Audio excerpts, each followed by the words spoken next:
느헤미야를 13장까지 있는데 오늘 12장으로 넘어가면서 사실은 매 주일 한 번씩으로 이렇게 한 장씩 건너왔습니다. 그런데 이제 오늘은 이 말씀 이후에 한 세 번쯤으로 나눠서 13장까지를 그렇게 하나님 말씀을 좀 생각하려고 합니다. 성벽을 완공했거든요. 그리고 겉을 완공하고 나서 말씀으로 부흥을 했어요. 예배가 회복됐습니다. 예배가 회복된 그 모든 것들, 영적인 모든 것들의 시작은 말씀이었어요. 말씀을 듣고 그리고 회복됐어요. 그러고 나서 한 일이 뭐냐면 부흥을 하고 나니까 이제 하나님의 전을 지키고 예배를 제대로 드리기 위해서 아직 그 삶의 터전이 온전히 마련되지 않은 예루살렘에서 살 사람들을 결정을 했습니다. 그래서 하나님 앞에서 바른 신앙을 좀 하겠다는 다짐도 했고요. 그리고 그런 바른 신앙을 지켜가면서 살 수 있는 그런 방법도 제도적으로 만들어 갑니다. 그러니까 그냥 말로만 한번 잠깐 은혜 받고 24일간 부흥회를 막 했으니까 그 부흥회 하고 나서 그저 너무 좋았다 이렇게 하고 그 좋았던 것을 추억으로 묻어두는데 멈추지 않고 이스라엘 느헤미야와 이스라엘 백성들이 그 공동체를 조직화하고 예배를 제도화했어요. 그래서 자관 늘 예배가 끊어지지 제사가 끊어지지 않는 삶을 우리가 살아보자. 그래서 삶의 중심에 예배를 놓기 시작했습니다. 근데 예배가 끊어졌을 때 오는 정말 말씀과 뭐라 그래요? 찬양이 없는 그런 빈 껍데기 같은 삶, 그런 것을 마음에 다시 이제 새기고 갔어요. 우리가 늘 아시다시피 사실은 그 속이 빈 걸 속빈 강정 우리가 그러잖아요. 겉은 맛있어 보이면 맛은 있지만 어쨌든 속엔 다 비어서 아무리 먹어도 배부르지 않는, 또 잘게 부서지면 그냥 쌀가루가 돼서 부으면 훅 날아가 버릴 것 같은 그런 삶의 형태를 우리가 속빈 강정 같다 이렇게 얘기하는데 겉모양은 풍성해 보이죠. 근데 진실한 예배가 없고 삶 자체에 하나님의 말씀이 없으면 그렇게 된다는 이야기예요. 성벽은 건실하게 잘 쌓았지만 그 안을 채우는 것, 근데 여러분 사실은 그 안을 채우는 것은 사람입니다. 그리고 그 사람의 중심을 채우는 것은 하나님의 말씀과 하나님을 향한 예배예요. 사실 어려서부터 예배 훈련이 되어야 되고요. 사실은 우리 삶의 모든 것이 예배 중심이 되어야 합니다. 또 우리 내면을 바르게 채울 수 있는 것은 하나님의 말씀인데 그 말씀을 채워가면서 하나님과 교제하는 사람이 예배의 사람이에요. 그럼 뭐 맨날 나와서 예배만 드리자고 하는 것이냐? 그게 아니라는 건 뭐 여러분들이 더 잘 아시는 거죠.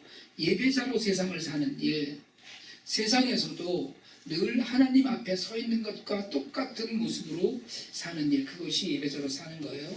여러분 교회를 부지런히 다니고 겉으로 열심을 내지만 실은 아무것도 채워지지 않아서 아무리 정말 교회를 부지런히 다닌다고 해도 속빈 강정과 같은 신자들이 있는 것도 사실입니다. 말을 잘한다고, 성경적인 지식이 있다고, 교회를 오래 다녔다고, 기도가 유창하고 직분이 있고 정말 뭐 예배에는 빠지지 않고 열심히 다 한다고 해서 온전히 채워진 예루살렘 같은 신앙이라고 이야기할 수 없어요. 진실로 하나님에 관한 바른 지식이 좀 있어야 됩니다. 그리고 성령 충만해서 하나님과 교제하면서 배운 대로 사는지, 그래서 사실은 예배자로 사는 삶은 열매가 있는 삶이라고 바꿔서 얘기할 수도 있어요. 사람들은 믿음의 토대가 훈련되지 않으면 착각합니다. 자신이 예루살렘에 있다고, 성벽을 잘 세워서 안전하다고 그렇게 그냥 머물러요. 근데 믿음이 제대로 훈련되지 않았기 때문에 분별이 없고, 분별이 없으면 소리가 많아져서 요란해지기만 합니다. 그러니까 안이 부실해지면 언제고 겉도 허물어지게 되어 있어요. 그러니까 이스라엘이 타락했을 때 예루살렘 성은 불타고 무너졌습니다. 우리가 지난 시간에 예루살렘에, 나의 예루살렘에 머물러서 하나님을 경배하라고 했는데요. 하나님을 예배하는 것이 하나님께서 사람을 창조하신 제1목적이라고 우리가 얘기했어요. 우리가 하나님의 예배자로 산다는 것, 그게 바로 하나님의 뜻 안에서 그 뜻대로 산다는 걸 이야기하거든요.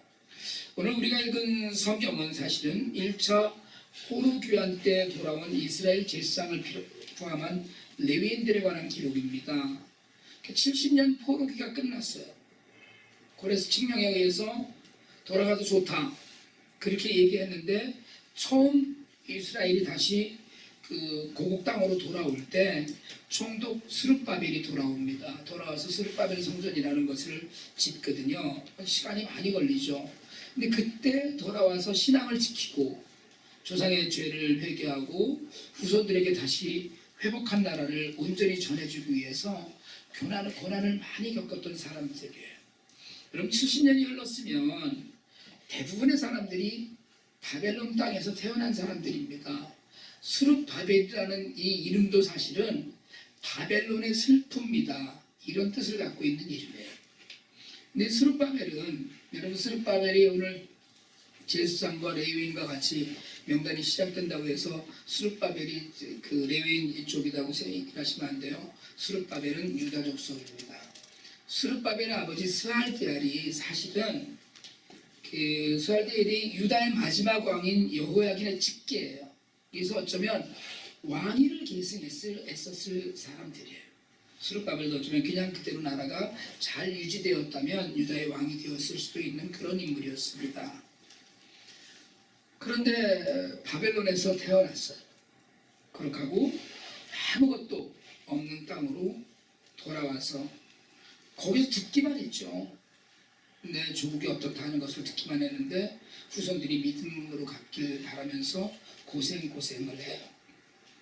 우리가 사실은 1제 36년 이렇게 얘기하잖아요.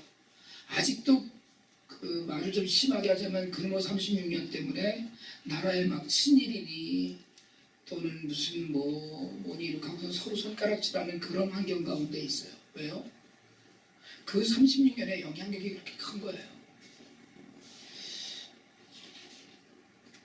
아이티가 도미니카 공화국을 한 16년 정도, 한 30년 가까이 가구나 식민지 됐거든요. 그것 때문에 도미니카 공화국에서는 아이티 사람들을 절대 영주권을 내주지 않습니다. 거기서 태어나도 가장 강력한 원수가 아이티 사람들이에요. 여러분 70년은 무지하게 긴 세월입니다. 70년은 우리가 흔히 얘기하는 대로 두 세대 반이 지나는 거예요. 한 세대를 30년으로 친다면 그 세대가 지난 다음에 자신의 조국으로 돌아와요. 아무것도 모르는. 우리 아이들이 이 땅에서 미국에서 태어났는데 저 아이들이 수십 년 있다가 한국이 어려워졌다. 내 조국이니까 가서 뭘 해야 되겠다. 그럴 가능성은 거의 없을 것 같아요. 그런데 그렇게 했어요. 느헤미야를 읽으면서 우리가 오늘 명단이 주는 의미는 무엇인지를 좀 더듬고 가야 됩니다. 여러분 기록했잖아요. 이름을 기록할 때 기록의 이유는 뭐냐면 기억하기 위해서입니다. 잊지 않기 위해서요. 역사의 교훈이라고 우리가 얘기하거든요. 그러니까 기록은 기억이고 명단은 교훈이에요. 기록하는 것을 기억하기 위함이고 사람의 이름은 사실 가슴에 가장 와닿는 그런 교훈입니다. 그래서 여러분 혹시 그 홀로코스트 기념관 같은데 가시면 사람들 이름만 계속 나오는 방송 듣는 데가 있어요. 섬찟합니다. 들으면 홀로코스트 때 죽은 사람들. 여러분 역사에서 교훈을 얻지 못한 민족은 망한다고 그러거든요. 역사를 왜곡하고 거부한 민족은 도태됐습니다. 워싱턴 DC에 가면 그 벽에 베테랑들 그 2차 대전 때 베트남 전쟁 때 죽은 사람들 벽에 이름 쫙 새겨져 있죠. 그 인근에 한국전쟁 참전용사 기념관에 조형물이 있습니다. 거기에 한국전 참전 용사들의 이름, 사병자들의 이름을 레이저로 새겨서 추모의 벽을 건립하기로 했었습니다. 한국 정부가. 근데 그걸 이명박 박근혜 정부 때 시작을 했던 일이라고 그래서 문재인 정부에서 중단을 시켜버렸어요. 이거 적폐다 이래갖고. 좀 그건 아닌 것 같은데 그런 일이 있었어요. 그러고 났더니 미국에 있는 한국전쟁 참전기념사업회에서 미국 각 지방정부에 공문을 보냈습니다. 추모의 벽을 세우려고 하는데 돈을 다 좀 보태달라고. 레이저로 한 사람의 이름을 새기는데 410불씩 든답니다. 각 지방정부에서 지금 모금하고 있어요. 결국 그 이야기가 한국 정부에 들어갔죠. 그래서 얼마 전에 불과 며칠 전에 문재인 대통령이 추모의 벽을 세우는 일을 다시 알아보라 해서 그 일을 추진하고 하려고 한다고 그래요. 여러분 그런 일은 알아볼 것도 없습니다. 해야 되는 일이거든요. 410불은 굉장히 큰 돈입니다. 수천 명, 수만 명인데. 그런데 여러분 역사를 기억하는 사람은 이름 새기는 일을 굉장히 중요시해요. 이름 하나 새기는 게 뭐 그렇게 중요할까 싶지만 그 이름 하나가 있었기에 오늘 우리가 여기 있고 역사가 있는 거거든요. 그러니까 전쟁 기념관에 서서 빼곡히 이름이 그 새겨진 벽을 보고 있으면요, 나와 아무 관계 없는 사람들인데 그런데 숙연해져요. 역사란 그런 거예요. 역사의 기록이란 역사를 만든 이들의 이름을 기억하는 거예요. 사실은 이스라엘 백성들이 조상들의 땅으로 돌아와서 성전을 세우고 성벽을 재건하면서 재건 공사에 참여한 사람만이 아니라 이렇게 예배에 헌신하는 제사장과 레위인의 명단도 빠짐없이 기록하는 것은 그 한 사람 한 사람이 하나님 나라에 헌신했다는 것을 기억하자는 거예요. 후손에게 이들을 기억하는 것처럼 너희들의 이름도 귀하게 여기라는 거예요. 그럼 이 교훈이 그 안에 담겨져 있습니다. 사실은 실패에 대한 기록이기도 하고 소망에 대한 기록이기도 하고 후손들에게 역사를 되돌아보게 하는 기록이에요. 여러분 사실은 뭐 돌아온 사람들도 예루살렘 그 이름만 들었던 사람들이거든요. 그럼에도 불구하고 백성들에게는 느헤미야와 같은 행정가, 에스라와 같은 제사장이나 학사도 필요하지만 거기에 거룩한 하나님의 공동체에 제사를 드릴 사람들이 필요했다는 걸 기록으로 남겨요. 그래서 12장 1절부터 7절까지 나오는 22명의 제사장 남은 사람들은 사실은 10장에 있는 언약에 서명한 사람들의 이름과 그 동일합니다. 한마디로 얘기하자면 레위인들 가운데 검증된 인물이라는 거예요. 그 이후에 계속해서 성경은 21절까지 가문의 족장 이름도 기록을 해요. 그리고 오늘 우리가 읽었던 성경의 맨 마지막 쪽으로 내려가면 26절쯤에 가면 사람들 이름이 다 끝나면서 그렇게 기록합니다. 이 모든 사람들이 요야김과 총독 느헤미야와 제사장 겸 학사 에스라 때에 있었다.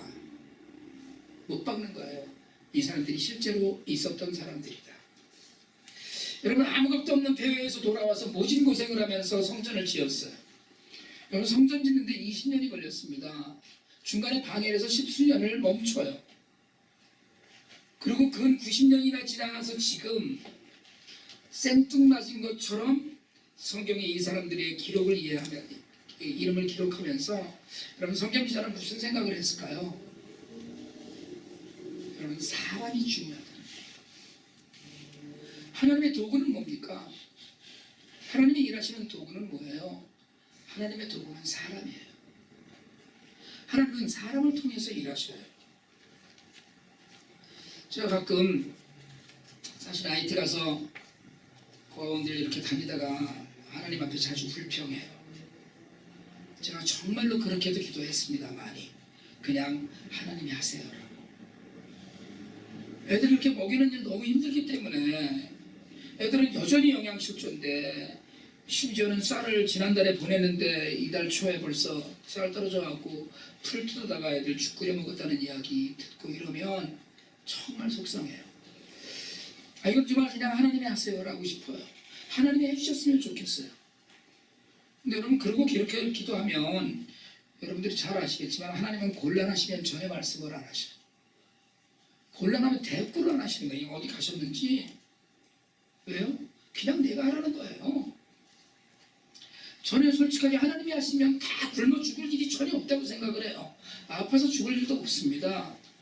그런데 천지를 만드시고 모든 것이 하나님 섭리 아래 질서 있게 하시는 하나님은 반드시 사람을 통해서 역사에 개입하시고 일하셔요. 그냥 제 생각에는 번개 번쩍 쳐갖고 천둥 쳐서 한 번에 그냥 다 이거 쓸어버리고 역사를 좀 바꿨으면 좋겠는데 그렇게 하지 않으셔요. 하나님은 사람을 중요하게 여기시고 동역자로 여기셔요. 하나님의 거룩한 가치관으로 세상을 섬기고 교회를 섬기고 가정을 섬기고 이웃을 섬길 사람들이 그래서 중요합니다. 여러분 한국 교회도 그렇고 미국 교회도 그렇고 사람이 줄고 있다고 그러잖아요. 이제는 미국도 기독교가 소수가 되어버렸다, 이런 표본조사가 발표됐어요. 애들은 교회 나가지 않습니다. 그리고 더 큰 문제는 이민교회예요. 1차적으로 이제 이민을 오는 사람들이 없어져 버렸기 때문에 인적 자원이 고갈되기 시작을 해요. 2세들은 자라서 영어권 교회로 가는 아이들 소수, 그리고 대부분의 아이들이 교회 나가지 않습니다. 거기다가 대형 교회는 점점 커지면서 작은 교회들은 생존을 염려해야 될 처지예요. 그러면 어떻게 해야 됩니까? 사람은 있어야 되는데, 여러분, 로컬 처치는요, 어쩌면 작은 교회들은 곧 사라져버릴지도 모릅니다. 저도 그런 뼈아픈 경험을 했어요. 사람을 바르게 키우지 못해서, 사람을 제대로 준비하지 못해서 하나님의 교회라고 분명히 믿었던 교회가 문을 닫는 아픔도 보았습니다. 근데 여러분, 그래도 사람은 남아요. 저는 뿌리 깊은 교회가 주님 오시는 날까지 정말 모든 이들에게 아름다운 공동체로, 거룩한 공동체로 남아있기를 간절히 소망합니다. 하지만 그 바람조차 하나님의 섭리 안에서 어찌 될지 모른다고 저는 믿어요. 겉모양인 교회는 없어질 수도 있어요. 그러면 진짜 교회인 여러분이 남아야 돼요. 진짜 교회로 남아야 돼요.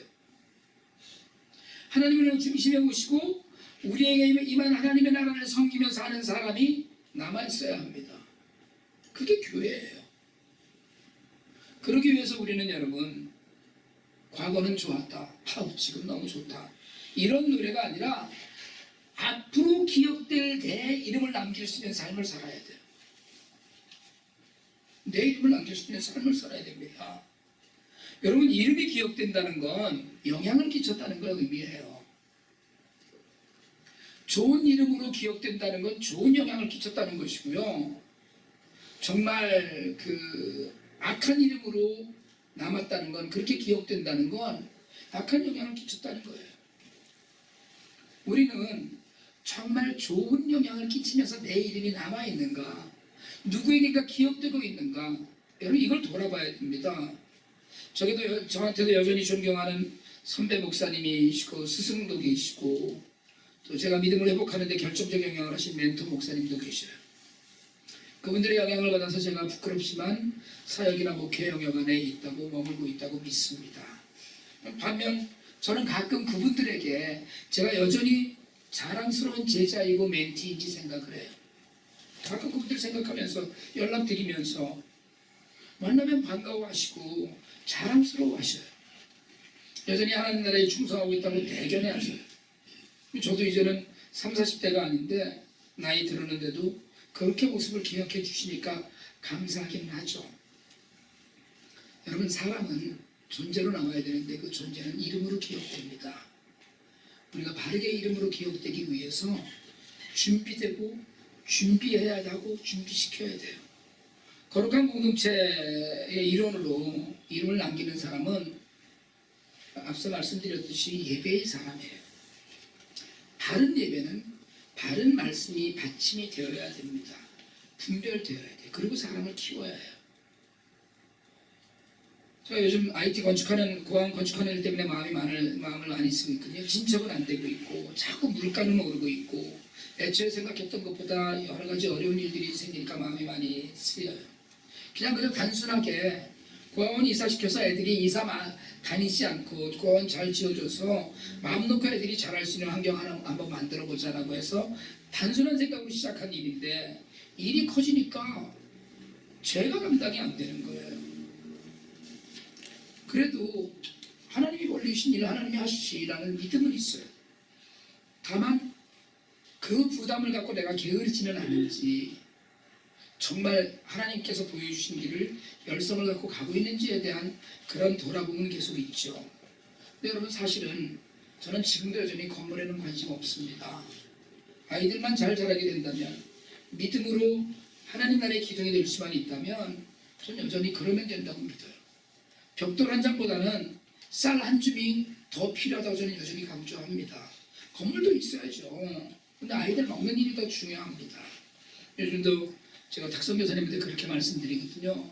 여러분, 그 땅 우리가 샀습니다. 그 땅 다시 얘기하면 잘못 얘기하면 그 땅 제가 산 땅이에요. 8만 불 제가 먹으면서 8만 불 매출 펀드 받아서 일단 사는 땅입니다. 그런데 저는 늘 가면 그 얘기해요. 그 땅 우리 거 아닙니다.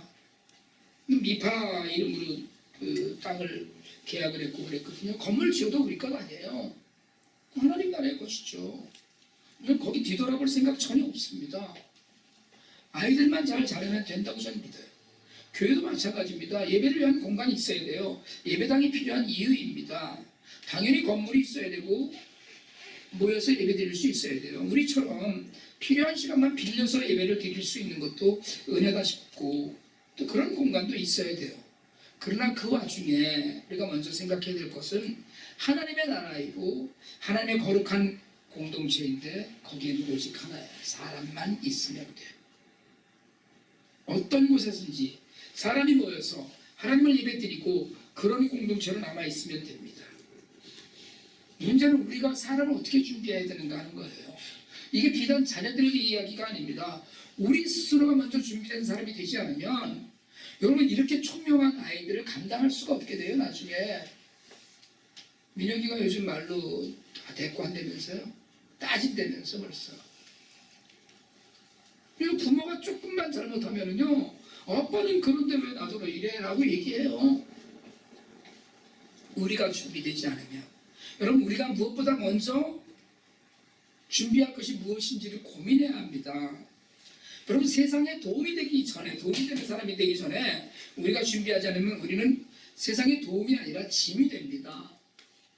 성경을 자기 멋대로 해석하고 나서 범죄에 앞장서는 목회자들 무지하게 많잖아요. 지금 세상에 짐이 되는 거예요.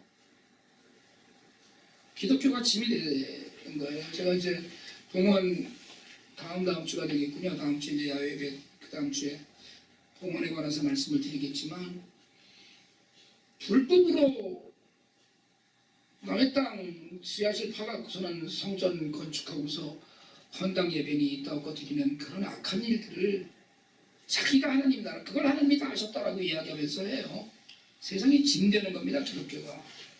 여러분 예배로 준비하고 말씀으로 준비하고 성령으로 준비되어야 됩니다. 늘 기도하면서 하나님과 교제하는 사람, 하나님의 뜻대로 살면서 하나님의 준비된 사람으로 사는 사람은 말씀 묵상을 통해서 하나님의 음성을 듣는 사람이고 기도로 하나님의 뜻을 해야 있는 사람이고 그리고 성령으로 늘 인도함을 받는 사람이에요. 하나님이 구원받은 백성을 이 땅에 두신 이유는 복음 때문이잖아요. 복음 때문에 이 땅에 두셨어요. 근데 교회는 오늘날 자신의 자리를 거둔대고 있어요. 숱한 성도들이 허공을 걷는 것 같은 신앙생활을 합니다. 쇼핑 강정처럼 쿵 누르면 부서져서 날아가 버리는 그런 신앙생활을 해요. 예배를 중요하게 여기지 않고 말씀을 읽지 않아요. 성령을 사모하지 않습니다. 여러분 예배를 중요하게 여기지 않고 말씀을 읽지 않고 성령을 사모하지 않는다.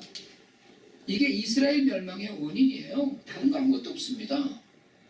이스라엘은 그것 때문에 멸망했어요. 흩어져버리고 고난당했습니다. 우리 자신을 철저하게 말씀으로 준비하지 않으면 우리는 아무것도 아니에요. 베드로전서 3장 15절 말씀입니다. 제가 세 번역으로 베드로전서 3장 15절 말씀을 한번 읽어드리겠습니다. 다만 여러분의 마음속에 그리스도를 주님으로 모시고 거룩하게 대하십시오. 여러분이 가진 희망을 설명하여 주기를 바라는 사람에게는 언제나 답변할 수 있게 준비를 해두십시오. 사람들이 묻잖아요. 예수 믿는 거 좋으냐? 너 예수 믿냐?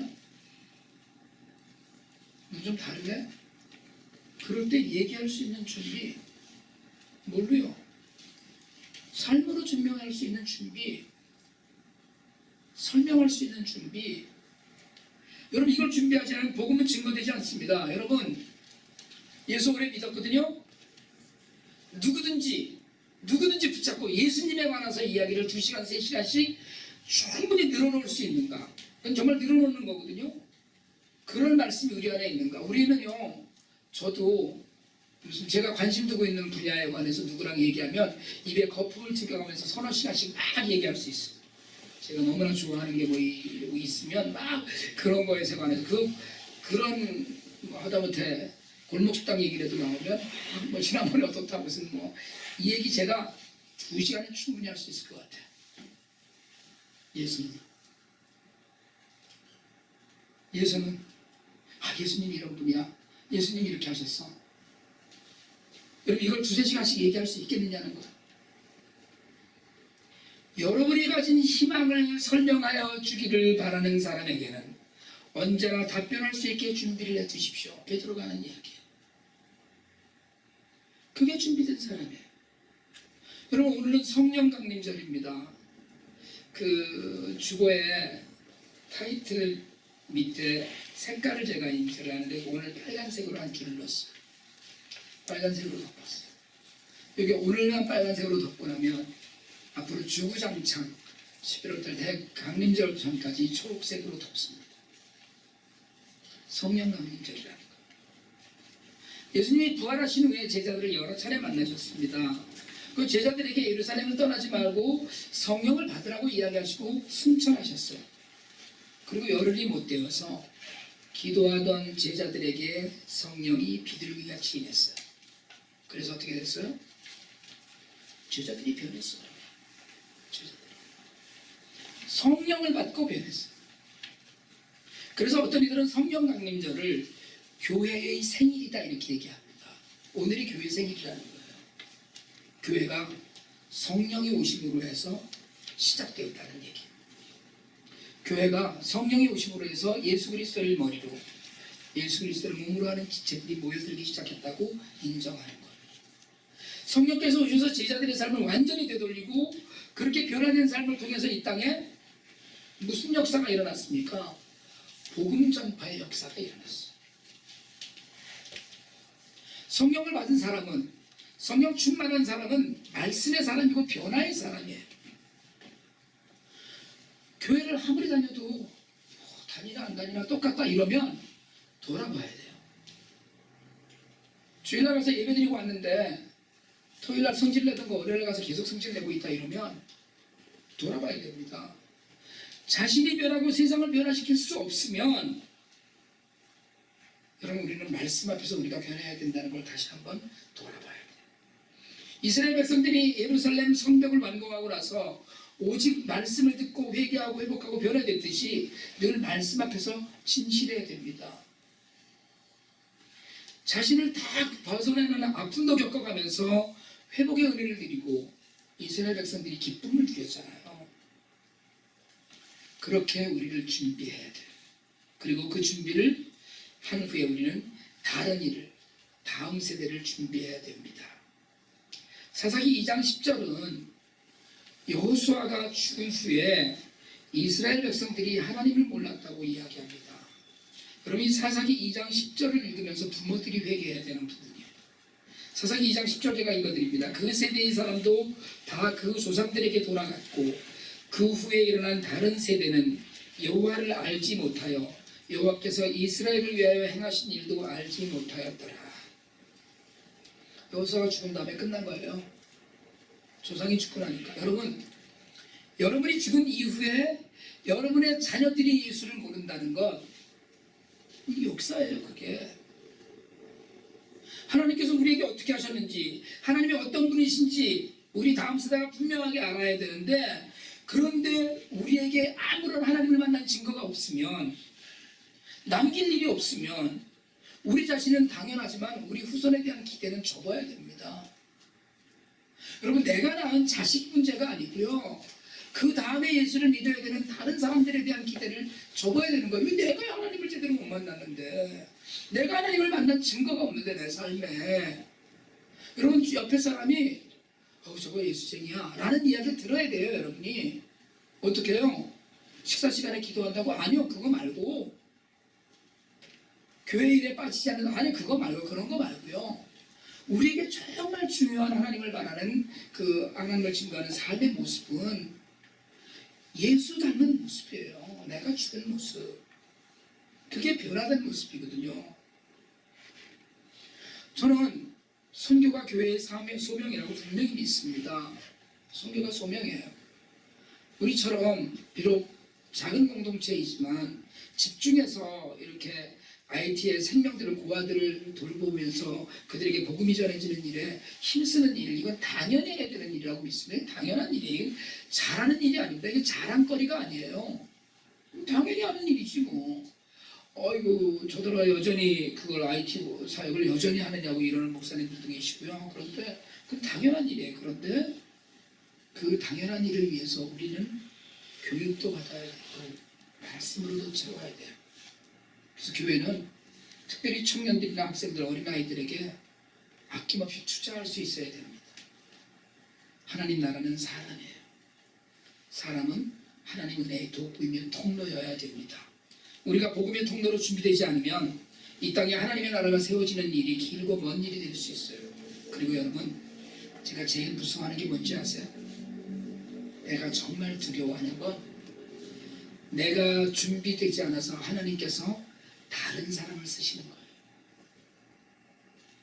저는 그게 제일 무서워요. 야, 난 널 좀 뭘 쓴다고 그랬더니 틀렸다 야 너는, 이러시는 게 제일 무서워요. 사람의 많고 적고의 문제가 아니라 준비된 사람이 있는지 없는지가 문제예요. 여러분, 하나님 앞에서 준비된 삶을 사는 우리 모두가 되기를 원합니다. 우리가 늘 말씀을 기뻐하고 예배를 사모하고 성령의 은혜 안에서 말씀을 깊이 깨달아가면서 정말 자신을 준비하고 다음 세대를 준비하고 남들을 준비시킬 때 하나님 나라는 이 어지럽고 어려운 세상 가운데서도 확장되리라고 저는 믿습니다. 복음은 온전히 전해질 거라고 저는 믿습니다. 여러분, 그 은혜 안에서 영원히 기억되는 이름으로 남으시길 축복합니다. 기도드리겠습니다.